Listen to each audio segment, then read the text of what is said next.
Students, फिर से आपका स्वागत है आपके अपने यूट्यूब चैनल फिजिक्स स्मार्ट में। और जा कर के गूगल प्ले स्टोर में अपना एप्लीकेशन सर्च कीजिए physics bye Sanjay sir. Application को डाउनलोड कीजिए और पर डे लाइव क्लास से जुड़िए और per day shorts topic, technical topic YouTube पर देखते रहिए by two the point NCERT. आप देखेंगे तो आपको अपने भाषा में सारा फिजिक्स समझ में आने लगेगा और न्यू जनरेशन, न्यू स्टूडेंट्स को गाइड करें, चैनल को सब्सक्राइब कराएं और उससे बोलें कि वो जुड़े रहें हमसे। एक से एक टेक्निकल वीडियो आपको मिलेगा, एक से एक टेक्निकल टॉपिक आपको मिलेगा। पकाऊं झेलाऊं टॉपिक नहीं मिलेगा जिससे आपका समय लॉस हो। Thank you. तो जुड़े रहिए। आज का टॉपिक क्या है? Relative refractive index. Relative refractive index क्या होता है, पहले इस चीज के बारे में आपको जानना होगा। तो इसको कहते हैं सापेक्ष अपवर्तनांक। क्या कहते हैं दोस्त? सापेक्ष अपवर्तनांक। इससे एक कंप्लीट ऑब्जेक्टिव क्वेश्चन बार बार पूछता है, तो इसको आप अच्छी तरह से समझ लें कि सापेक्ष अपवर्तनांक क्या है। क्योंकि पिछले क्लास में आपको निरपेक्ष अपवर्तनांक बताए थे, एब्सोल्यूट रिफ्रैक्टिव इंडेक्स पढ़ाए थे, ARI पढ़ाए थे, A absolute, R refractive, I index, ARI। तो एब्सोल्यूट रिफ्रैक्टिव इंडेक्स क्या होता है? तो speed of light in vacuum, निर्वात में प्रकाश की चाल तथा किसी माध्यम में प्रकाश की चाल के बीच का अनुपात एब्सोल्यूट रिफ्रैक्टिव इंडेक्स कहलाता था, C/VM। याद है दोस्त? जिस मीडियम का एब्सोल्यूट रिफ्रैक्टिव इंडेक्स ज्ञात करना हो, जैसे आपको क्या ज्ञात करना है, तो ग्लास का ज्ञात करना है, तो निर्वात में प्रकाश की चाल 3 × 10⁸ मीटर पर सेकेंड और ग्लास में प्रकाश की चाल 2 × 10⁸ मीटर पर सेकेंड। ये कैंसिल हो जाता था और 3/2 आता था, इसका मान 1.5 आता था। आपको याद है कि ग्लास का, कांच का निरपेक्ष अपवर्तनांक 1.5 होता है। इसी तरह से आज का जो टॉपिक है, इस टॉपिक में आपको बताने जा रहे हैं कि रिलेटिव रिफ्रैक्टिव इंडेक्स। तो रिलेटिव रिफ्रैक्टिव इंडेक्स क्या होता है दोस्त? ध्यान से सुनिए, वीडियो स्लो करके लिखना शुरू करें। कलम उठाएं, कॉपी सामने रखें, लिखना शुरू करें। क्या? किन्हीं दो माध्यमों के बीच के अपवर्तनांक के अनुपात को सापेक्ष अपवर्तनांक कहते हैं। किन्हीं दो माध्यमों के बीच के अपवर्तनांक के अनुपात को सापेक्ष अपवर्तनांक कहते हैं। और डेफिनेशन चाहिए? एक और ले लो। किन्हीं दो माध्यमों के बीच के निरपेक्ष अपवर्तनांक के अनुपात को सापेक्ष अपवर्तनांक कहते हैं। और आपको चाहिए तो फिर से एक और वीडियो है, ध्यान से देखेंगे। फिर से एक और डेफिनेशन है। और दूसरा डेफिनेशन क्या है? तो किसी दो माध्यमों के बीच प्रकाश के चाल के अनुपात को सापेक्ष अपवर्तनांक कहते हैं। सिर्फ कैंसिल कर दीजिए, बाकी कुछ नहीं। किन्हीं दो माध्यमों के बीच प्रकाश के चाल के अनुपात को सापेक्ष अपवर्तनांक कहते हैं। तो बहुत सारे ऑप्शंस हैं हमारे पास डेफिनेशन के, और सारा हम डेफिनेशन का रूल रेगुलेशन ले आ रहे हैं। फर्स्ट डायग्राम में आप लोग देख रहे हैं यहाँ पर कि एक एयर है, एक रे ऑफ लाइट है, वो एयर से वाटर में इंटर कर रहा है। क्लियर है? एयर एक मीडिया है, रेयरर मीडिया है, वाटर एक मीडिया है, डेंसर मीडिया है। खैर स्पीड तो है, देख लेंगे। इसमें स्पीड है VA, इसमें स्पीड है VW। एयर का रिफ्रैक्टिव इंडेक्स है μA और वाटर का रिफ्रैक्टिव इंडेक्स है μW। आप समझ गए? इस डायग्राम को देखो दोस्त, सिर्फ इस पन्ने में के डायग्राम को देखो। ये फर्स्ट मीडिया है एयर, सेकेंड मीडिया है वाटर। एयर और एयर में speed of light VA, water में speed of light VW। Air का रिफ्रैक्टिव इंडेक्स या absolute refractive index μA, water का μW। अब कह रहा है यहां पर कि रिलेटिव रिफ्रैक्टिव इंडेक्स ज्ञात करना है। रिलेटिव रिफ्रैक्टिव इंडेक्स ज्ञात करना है। किसका ज्ञात करना है? किसके रिस्पेक्ट में ज्ञात करना है? तो फर्स्ट इक्वेशन देखेंगे आप लोग, यहां लिखे हैं μAW, यानी एयर के रिस्पेक्ट में वाटर का रिफ्रैक्टिव इंडेक्स। इसको कैसे पढ़ेंगे? वायु के सापेक्ष जल का अपवर्तनांक। इसको कुछ लोग ऐसे पढ़ेंगे, जल का अपवर्तनांक वायु के सापेक्ष। अंग्रेजी में पढ़ो relative refractive index, relative refractive index of water with respect to air. कैसे इसको करेंगे? तो वाटर का अगर रिफ्रैक्टिव इंडेक्स से ज्ञात करना होगा, वाटर का रिफ्रैक्टिव इंडेक्स अपॉन एयर का रिफ्रैक्टिव इंडेक्स। क्लियर? या आपके पास अगर स्पीड है तो क्या करेंगे? Speed of light in air upon speed of light in water. ये इक्वेशन ध्यान से देखे रहेंगे और यहां पर क्या लिख रहे हैं? Relative refractive index of water water with respect to air, with respect to air. Clear? कोई डाउट, कोई प्रॉब्लम नहीं है? तो फिर एक और चलते हैं दूसरे कॉन्सेप्ट में। क्या यहां दे दिया दोस्त? आपको क्या दे दिया यहां पर? आपको दे दिया यहां वाटर और ग्लास। स्टार्ट हो रही है प्रकाश कहां से? वाटर से। इंटर कर रही है कहां पर प्रकाश? तो ग्लास में, राइट ना? तो वाटर का refractive index mu W, glass का refractive index mu G, water में स्पीड वी डब्ल्यू, ग्लास में स्पीड वी जी। आपको यहां दो चीजें करनी है। पहला क्या करना है कि म्यू डब्ल्यू जी, तो पढ़ो ना इसको, म्यू डब्ल्यू जी। तो क्या लिखेंगे?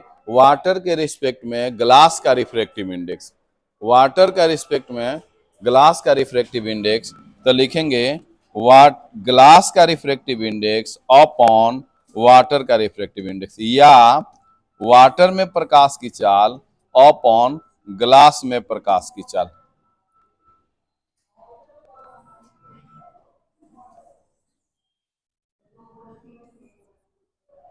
क्लियर हो गया? फिर आते हैं, इसको लिखते हैं यहां पर। ये प्रकाश लाइट जो है वाटर से एंट्री कर रहा है ग्लास में, तो वाटर से एंट्री कर रहा है तो आपको दो चीजें निकालनी होगी। फर्स्ट चीज क्या हो गया? वाटर के रिस्पेक्ट में ग्लास का रिफ्रैक्टिव इंडेक्स। दूसरा निकालना होगा ग्लास के रिस्पेक्ट में वाटर का रिफ्रैक्टिव इंडेक्स। ये ध्यान देना है, इस टॉपिक पर आपको मिस नहीं करना है, इस टॉपिक पर आपको ध्यान देना है। तो क्लियर हो गया? यहाँ पर कैसे लिखेंगे? तो ऊपर ग्लास का रिफ्रैक्टिव इंडेक्स अपॉन वाटर का रिफ्रैक्टिव इंडेक्स। अगर स्पीड लिखना होगा तो speed of light in water, speed of light in glass. फिर इसका लिखेंगे, कैसे लिखेंगे दोस्त? तो ग्लास के रिस्पेक्ट में वाटर का रिफ्रैक्टिव इंडेक्स, तो आप अगर इंडेक्स पर लिखना होगा तो refractive index of water upon refractive index of glass. अगर स्पीड पर लिखना होगा या करके लिख सकते हैं या बराबर भी लिख सकते हैं। तो स्पीड पर लिखना होगा तो speed of light in glass, speed of light in water, speed of light in water. समझ में आया कि नहीं आया? रिलेटिव रिफ्रैक्टिव इंडेक्स, यहां पर क्या निकालना था? एयर के रिस्पेक्ट में वाटर का। तो एयर के रिस्पेक्ट में यहाँ एयर लिखे थे, यहाँ वाटर लिखे थे, तो क्या लिखेंगे? Refractive index of water upon refractive index of air. और नहीं या तो velocity of light in air, velocity of या speed of light in water. तो एक ये कंटेंट्स हो गया और एक ये कंटेंट्स हो गया, लेकिन इसको ध्यान से आप याद रखेंगे। इसको कैसे लिखते हैं? Relative refractive index of glass, relative refractive index of glass with respect to water, with respect to water. ये बात आप ध्यान से लिखेंगे। सबसे बड़ी बात है लैंग्वेज को पकड़ बना, लैंग्वेज पर पकड़ बना लेंगे तो सब लोग महान स्टूडेंट हो जाएंगे। तो अब इसको डाटा भरते हैं। डाटा भर दें क्या? इसका डाटा बना दें का? डाटा क्या है भाई? तो आपको दोनों रेशियो से आपको बनाना सिखा देते हैं। ग्लास का एब्सोल्यूट रिफ्रैक्टिव इंडेक्स कितना होता है? तो 3/2। वाटर का कितना होता है? 4/3। तो इससे हल करेंगे 3/2 इंटू 3/4 यानी कि 9/8। आंसर आ गया। ये बार बार ऑब्जेक्टिव पूछा है बोर्ड में। और फिर वही आंसर वाटर के रिस्पेक्ट में ग्लास का, सॉरी ग्लास का रिस्पेक्ट में वाटर का निकालना है। तो अब यहाँ पर उल्टा कर देंगे।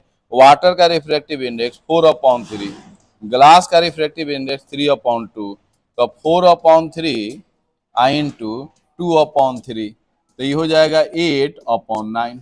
तो देख रहे हैं ना उल्टा कैसे हो जा रहा है। तो इस बात को ध्यान से रखेंगे। इसके अलावा भी अगर आपको दूसरे तरीका से निकालना है तो स्पीड ऑफ से निकाल सकते हैं। किससे निकाल सकते हैं? स्पीड से निकाल सकते हैं। तो स्पीड से भी निकालना आप लोगों को सिखाए थे क्या? तो अब म्यू डब्लू जी निकालना है, तो भी जी माइनस भी डब्लू। ग्लास में स्पीड कितना होता है भाई? तो 2.25 10⁸ राइट। वाटर में कितना होता है भाई? सॉरी, ग्लास में ग्लास में जो होता है, ग्लास में होता है 2 × 10⁸ मीटर/सेकेंड। 2 × 10⁸ मीटर, 2.0 × 10⁸ में। यहाँ वाटर में 2.25 और 10⁸ मीटर/सेकेंड। 8 मीटर/सेकेंड, 8 मीटर/सेकेंड। ये कैंसिल हो जाएगा और 2.25 से भाग दीजिएगा तो आपको आ जाएगा। इसको डिवाइड कर दीजिए या हल कर दीजिए तो इसमें ऊपर 200 हो जाएगा, नीचे 225 हो जाएगा। ऊपर 200 हो जाएगा और नीचे 225 हो जाएगा। तो इस तरह से हम स्पीड ऑफ लाइट से भी हम लोग इजीली तरीका से बना सकते हैं। ध्यान से देखेंगे किसके रिस्पेक्ट में किसको निकालना है, ये सबसे बड़ी मायने रखता है। तो यहीं पर आप लोग इस चीज से भी इवेल्युएट कर सकते हैं। तो इसका आ रहा है वाटर में, तो यहाँ पर इसका आंसर कैसे लिख देंगे? एक बना करके दिखा ही देते हैं। जैसे देखिए, रिफ्रैक्टिव इंडेक्स वाटर के रिस्पेक्ट में ग्लास का निकालना है, तो आप यहाँ पर म्यू लिख देंगे जी म्यू डब्लू। तो इसका तो इसके हिसाब से निकालें हैं, निकालें कि नहीं? अब स्पीड से निकालना है, तो स्पीड से निकालना है भी डब्लू माइनस भी जी। तो भी डब्लू का मान कितना होता है? 2 × 10⁸ मीटर/सेकेंड। ये कितना होता है? भी डब्लू 2.25, यहाँ पर होता है 2 × 10⁸ मीटर/सेकेंड। तो ये कैंसिल हो जाएगा, बच जाएगा 2.25 अपॉन 2.0। इसको हल करेंगे तो 9/8। क्या मैच कर गया क्या? इसका भी 9/8, इसका भी 9/8। अगर आप इसकी उल्टा निकालेंगे, किसका निकालेंगे? आप ग्लास के रिस्पेक्ट में वाटर का निकालेंगे, तो पहले क्या करेंगे? वाटर का रिफ्रैक्टिव इंडेक्स अपॉन ग्लास का रिफ्रैक्टिव, स्पीड से निकालना है तो ग्लास में चाल अपॉन वाटर में चाल।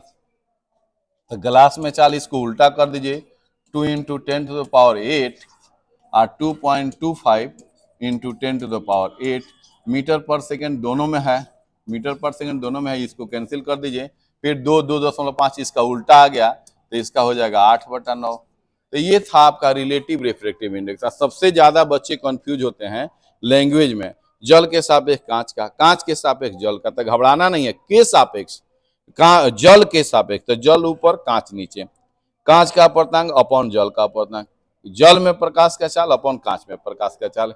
इस हिसाब से आप रिलेटिव रिफ्रैक्टिव इंडेक्स पढ़ सकते हैं और निकाल सकते हैं। कल के वीडियो में आपको दिखाएंगे रिलेटिव रिफ्रैक्टिव इंडेक्स और वेवलेंथ के बीच रिलेशन।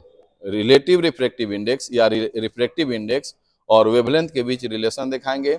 बहुत शॉर्ट वीडियो है, टॉपिक को समझ। जब भी एक्स्ट्रा टाइम में बैठ जाइए, वीडियो निकाल लीजिए, देख लीजिए। जब भी एक्स्ट्रा टाइम में बैठ जाइए, वीडियो निकाल लीजिए, देख। ये आपको परमानेंट रिवीजन के लिए, परमानेंट सोल्यूशन के लिए ये आपको काम किए हैं।